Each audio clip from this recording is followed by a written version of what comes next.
We weren't able to contact the operator and we got really kanchong already, right?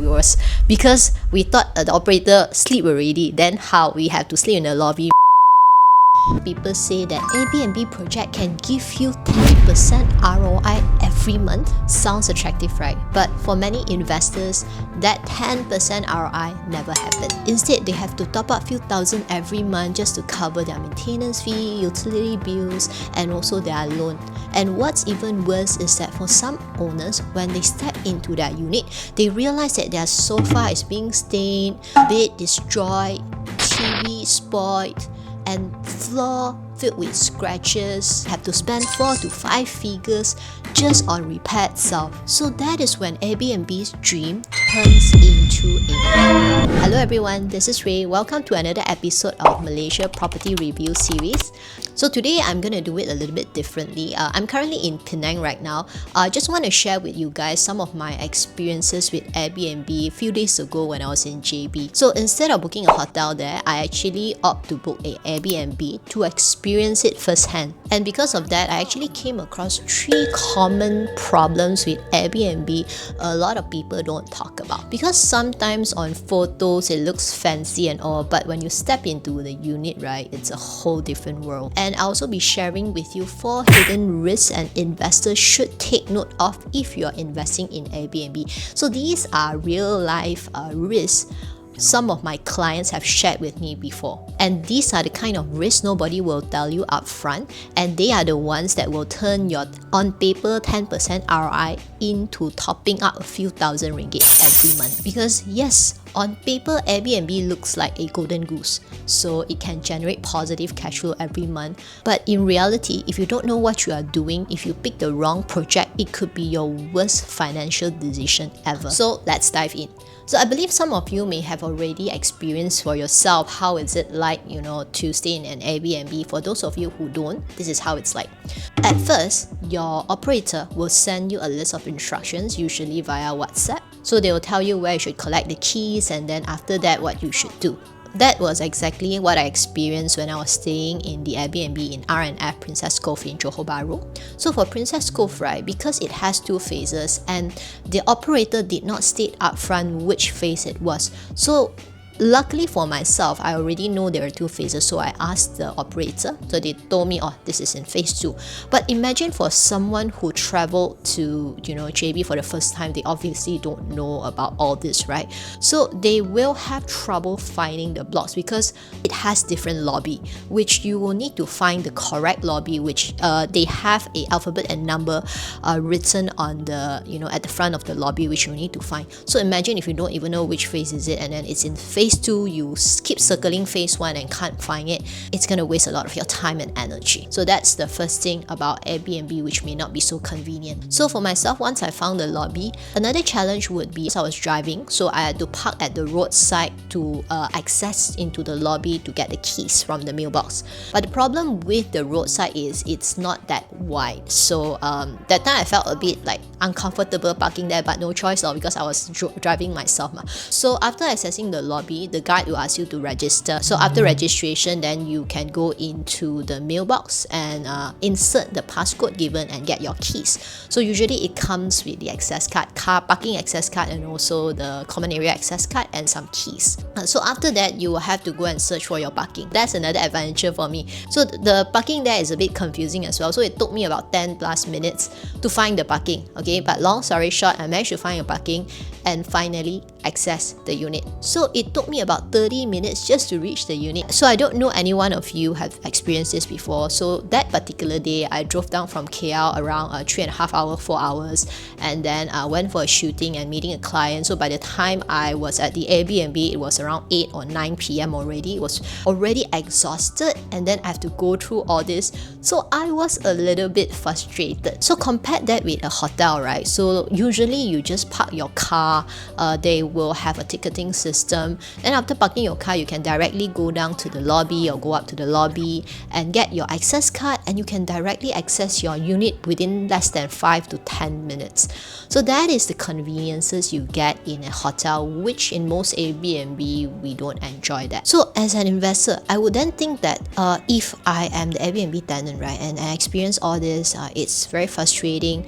Do you think I will want to book an Airbnb again in the future if given a choice? The second problem with Airbnb is that there's no SOP, standard operating procedure. So imagine stepping into your Airbnb unit and find that it's nothing like the photo you saw when you booked the unit on Airbnb. How would you feel? So you found a dirty towel, a stained bed sheet, hairs on toilet floors, and sometimes even dead cockroaches lying dead there. So every single time it feels like a gamble. You don't know what you are getting. So let me just share with you one of my own experiences. I used to be an Airbnb kaki, right? I love to go staycation and stay in different Airbnb last time lah, right? So when I am in Georgetown, I usually love to stay in this Airbnb called McAllister 218 by Tropicana. So I stayed there about 3 to 4 times already, and every time I was there, it felt completely different. Sometimes the unit is clean and tidy, but sometimes you just feel that it's not what you expected it to be. So you get, sometimes the floor is a bit dusty, a bit dirty towel and stuff like that lah. So for someone who is particular with cleanliness, I'm the one who will look through all those reviews before I book. But sometimes, even though the reviews look good, right, but when you get the unit, it's another story. But that's something you cannot control. So that is why the problem with Airbnb is that it is very unpredictable in that sense. Why is that so, right? That is because most operators, they don't handle the cleaning themselves. They outsource it to the cleaning team outside, so which do not have a SOP. So sometimes they do a good job, sometimes no. And the problem with outsourcing is that you cannot control the quality. You don't know what kind of chemicals being used. Some chemicals might destroy your furniture. Those you cannot control. So hotel, on the other hand, they are completely different. All their cleaners are professionally trained. They follow SOP strictly. Basically, they have cleaning tools and also chemicals that are more gentle, friendly to the furnishing, because for them to maintain it in the long run, they would need that. So that is why no matter which unit you walk into in a hotel, it feels the same. That is also why recently I start to switch back to hotel instead of Airbnb. So for example, I'm currently staying at DoubleTree Penang. I've been here twice. This is my second time here, both different units. But when I walk into the unit, it felt exactly the same.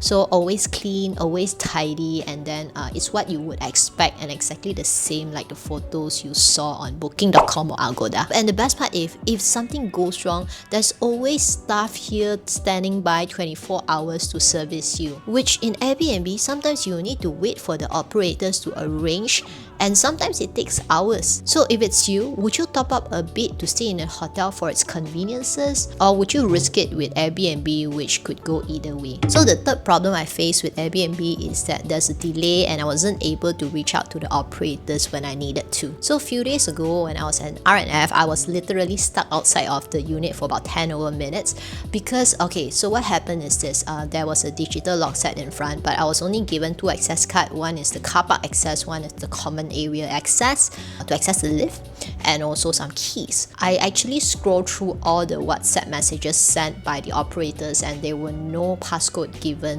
to access the unit because there's a digital lock there, right? So I did try to use the access card and tap it on to the digital lock set. I know it doesn't make sense, but that I had no choice but to try because there was no line. I wasn't able to reach out to the operator. So I tried calling, of course no line, it didn't work. Then what happened was I finally figured out that I can connect to the Wi-Fi of the unit. So after connecting to the Wi-Fi, I managed to reach out to the operators. Only they sent me the instructions I should follow to access into the unit, right? So it took me another 10 minutes. So imagine if this happened to you, right? Imagine driving for hours and then meeting clients and you're exhausted at the end of the day already, and then you have to solve all this problem. I was quite frustrated back then because I haven't even had my dinner yet, right? So luckily it wasn't too late and the operator was responsive. Why I say it's not too late? Because this is actually not my first experience with delay response from the operators. I had a similar experience before when I was in Georgetown. I've forgotten which condo already. It was also an Airbnb. I think the digital lock ran out of battery that time. So my colleague and I, we actually went out to flew a drone at the middle of the night, right? So then when we came back to the unit, we weren't able to access the unit, right? So then we had to reach out to the operator. Sorry lah, we go fly drone so late lah, right? But anyhow, we were stuck there. We weren't able to contact the operator, and we got really kanchong already, right? Because we thought the operator sleep already. Then how we have to sleep in the lobby, meh? Doesn't make sense. But luckily, after trying a few attempts of calling the operators, they pick up, and then it took them an hour to fix the unit for us. So this is the problem with Airbnb sometimes, which if you're staying in hotel, right, you won't have such problem. If the door is not working, you just go down to the lobby. Even at 2-3 a.m. there'll be someone there who can assist you. But in Airbnb, sometimes if the operator is not good, right, they will decide when to respond to you. So put it all together, the problem with Airbnb is the check-in hassle. There's no SOP and inconsistency. You don't know what you are getting, and also the frustration of your operators not responding to you immediately when you need them. So that's why you see a lot of people, including myself, are switching back to hotel. Although hotel costs a little bit more, but what they sell is consistency, conveniences, and a peace of mind. You park, check in, access your unit, done. The rooms looks exactly the same every single time, like what you would expect. And if there's a problem with your unit, just give a front desk a call and it's solved immediately. So that's the reason why people are willing to pay more to stay in hotel, because of the predictability. Now think about it. If there is an Airbnb which can give you hotel-like services, give you the conveniences, hassle-free check-in, consistency like a hotel, but charge you at a lower price as compared to hotel. Sounds too good to be true, right? Stick with me till the end, because I actually found something like this and I'll be sharing with you later on in the video. So next, let's talk about the 4 hidden risks of Airbnb property investment, which most people don't talk about, especially risk number 3. And if you're not aware of them, the 10% ROI you see on paper will easily flip into you topping up every month 1,000 to 2,000 ringgit. Firstly, price war. This is something most people don't realize, especially in Airbnb condos with a lot of operators. So they are basically competing in each other, and this is what happens behind the curtains. Usually, the big operators who have a lot of units, they will have the budget to put their listing at the top of the list. So for smaller players who do not have this kind of cash flow, in order for them to grab attention, they will have to lower down the prices to attract Airbnb tenants. So this resulted in what we call the price war. So you will see that on the same day, same unit size and similar design, one is charging around 100 plus and another one could be charging around 300 ringgit per night. So this result in daily rate dropping and being unpredictable. So, and if your unit is happen to be managed by this kind of small operators, your return will be affected. Unlike hotel, which only have one single management standardizing the price, Airbnb's daily rate can be very unpredictable depending on the operators. And as an investor, an unstable cash flow is the last thing we want. Secondly, the risk of getting a bad guest. Let me ask you this. Have you ever lent your car to someone and they return it with scratches on it?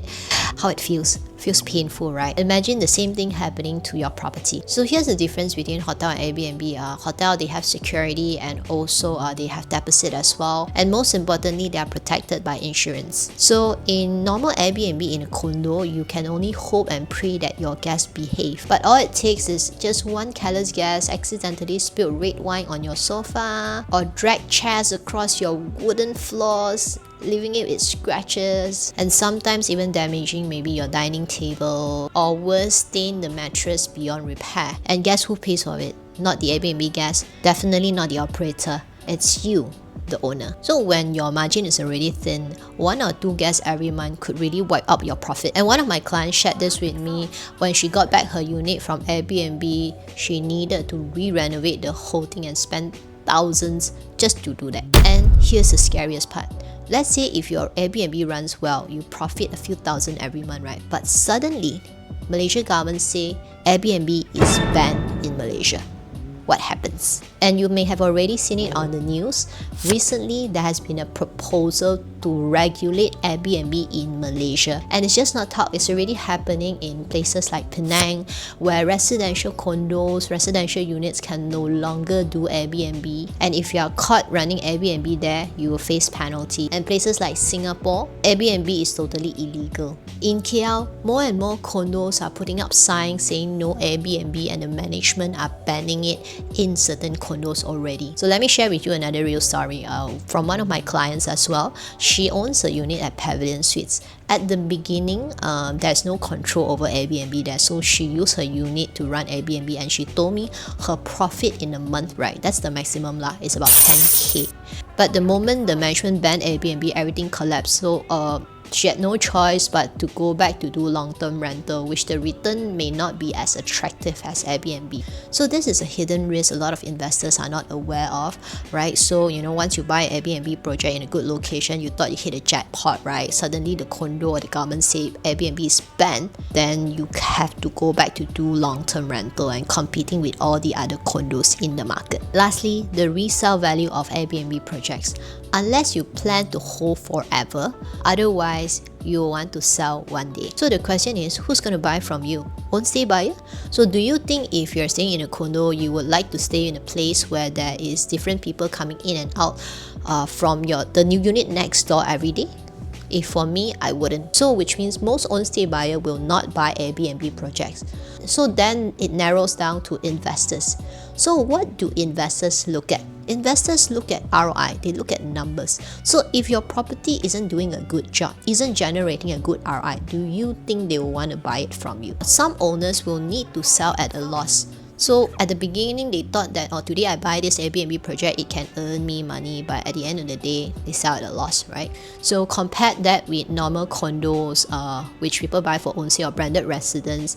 This is the downside of Airbnb properties. So does that mean that Airbnb projects are bad? Not exactly. But let's be real, the current traditional Airbnb model is broken. For tenants, it's full of frustrations. For investors, it's full of hidden risk. Now, here's where it gets exciting. There's actually a new model in the market that fixes all these problems. It solved the 3 tenants pain point: no more mailbox checking, dirty surprises, or unreachable operators. And it removed the 4 hidden risks of investing in an Airbnb projects, like price war, wear and tear, sudden ban of Airbnb, and resale value in an Airbnb investment projects. And guess what? This exact model is already generating 8 to 10% ROI consistently. So since I was in JB the other day, I actually came across an Airbnb project that matches what I've been talking about. And I thought it's worth sharing it as a case study because this project is designed to solve all the common problems in Airbnb. So let's start with the tenant's experience. First of all, hassle-free check-in. So this Airbnb is built like a hotel where there is a direct check-in counter.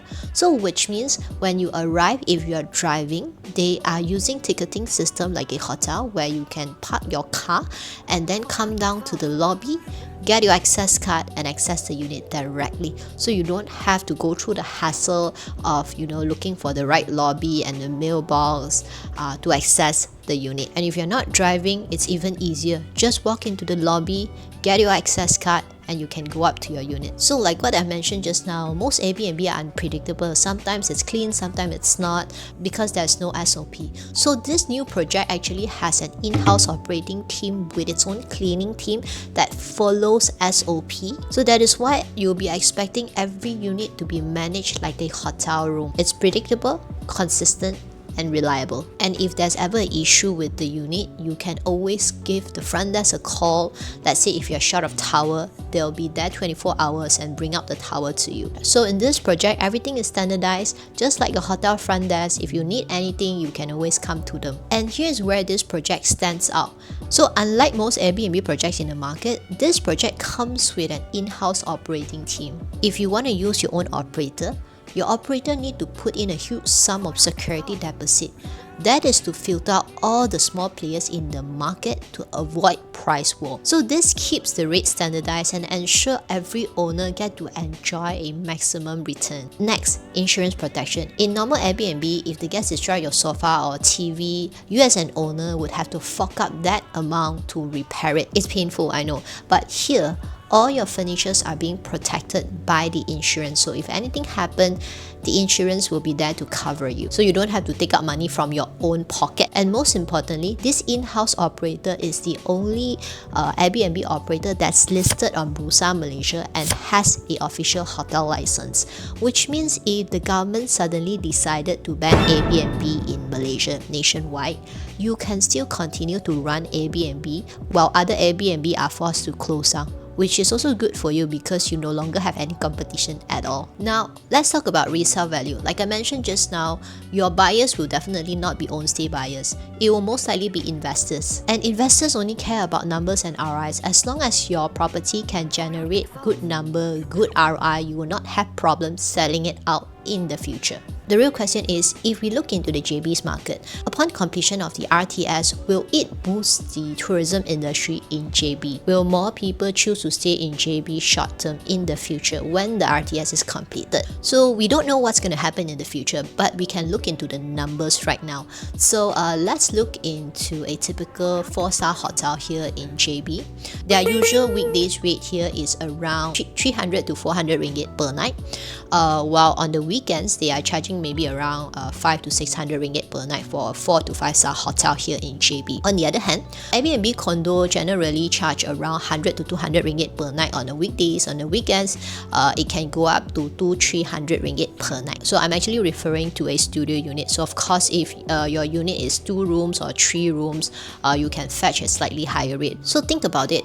Can all this rate realistically give you an ROI of 10% in JBCC? The good news here is this developer actually have different projects all across Malaysia, not just in JB. They have projects in Penang, they have a hotel like Airbnb project in city center like KLCC, Bukit Bintang as well. So if you're someone who's looking for lower risk, higher ROI and more predictable returns, you can look into those projects. You can check out the link in my description box below if you want to check out all these projects. So here's the takeaway. Most Airbnb projects fail because of the 3 problems faced by a lot of Airbnb tenants and also the 4 hidden risks that most investors are not aware of. But this new hotel-like Airbnb concept is different. It solves both sides of the equations. Guests get conveniences, consistencies, and good service. Owner get protection, standardization, and also sustainable ROI. Now, and this model is starting to expand to different parts of Malaysia, like the one in JBCC,